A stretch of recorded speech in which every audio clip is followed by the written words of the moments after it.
Hello, welcome back. Today we're in Tamworth in Staffordshire, here to witness the dipping process of our project MXV6.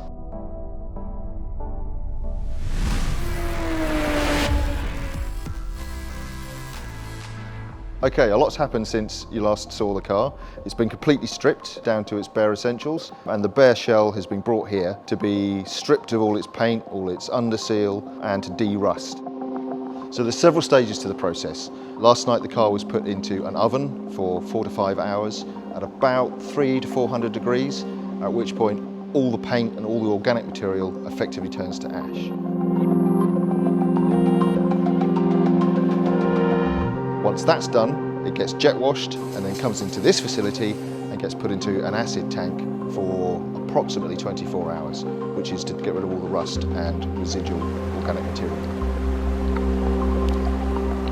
Best case scenario is it's a mint shell underneath. There will be some sill rust, there will be some wheel arch rust. It's just a question of the extent of those problems that we find.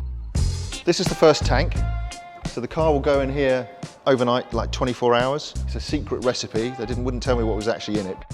All the organic stuff, paint and stuff, has come off in the heat process, and then the shell gets washed and put in here for like 24 hours where it gently eats away all the rust. From there, it will go over to that zone there where it'll get jet washed before coming back into this tank here, which is an alkaline solution which neutralizes the acid from that particular process.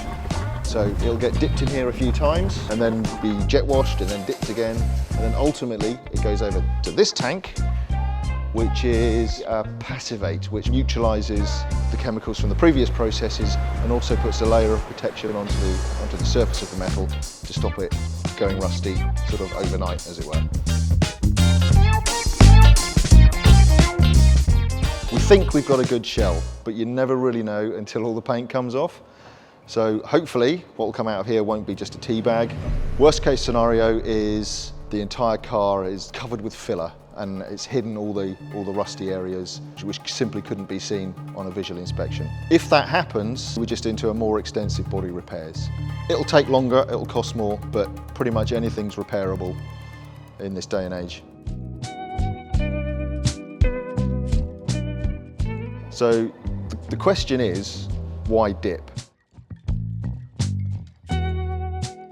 There are two fundamental different routes to a dipping process. One is purely an acid dip, where the shell gets dipped in acid. That's great, but what the problem with it is if you look around some of these areas here, so for example, the way the shells are made, they're basically sheets of metal that are welded together with spot welds. And what happens is, if you look here, the acid can get into those seams. And we like that because it gets rid of all the rust in those seams. But if there's any residual acid left in there, it can affect the paint in years and years to come. So the reason we use this process is because the organic material is removed by heat. The paint and all the seam sealer and stuff literally turns to dust. It all falls off. This shell's been in an oven for about 4 or 5 hours, and the temperature is very slowly ramped up to about 400 degrees. And because the temperature is controlled precisely and ramped up very gently, you don't get any distortion to the panels. It's a much safer way of removing the paint because we want it to last for an awful long time. We don't want to see problems coming back in 5, 10, 15 years' time.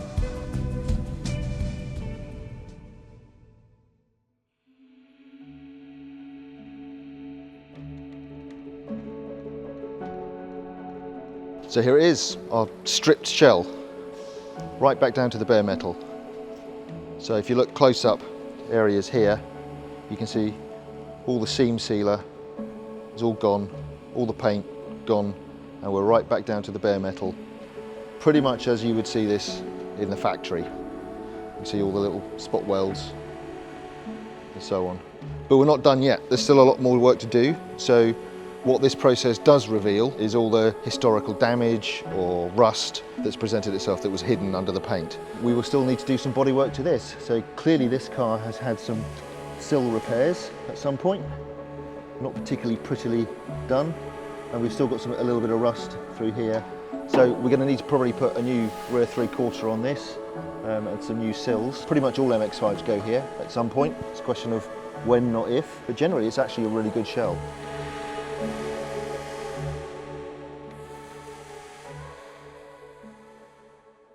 It's a 25-year-old car. You never know what you're going to find when you take all the paint off. It can often be a horror story, but actually, pretty pleased. It's not too bad. Here we are at D-Class Automotive. Oh, that's interesting. Today I feel really confident.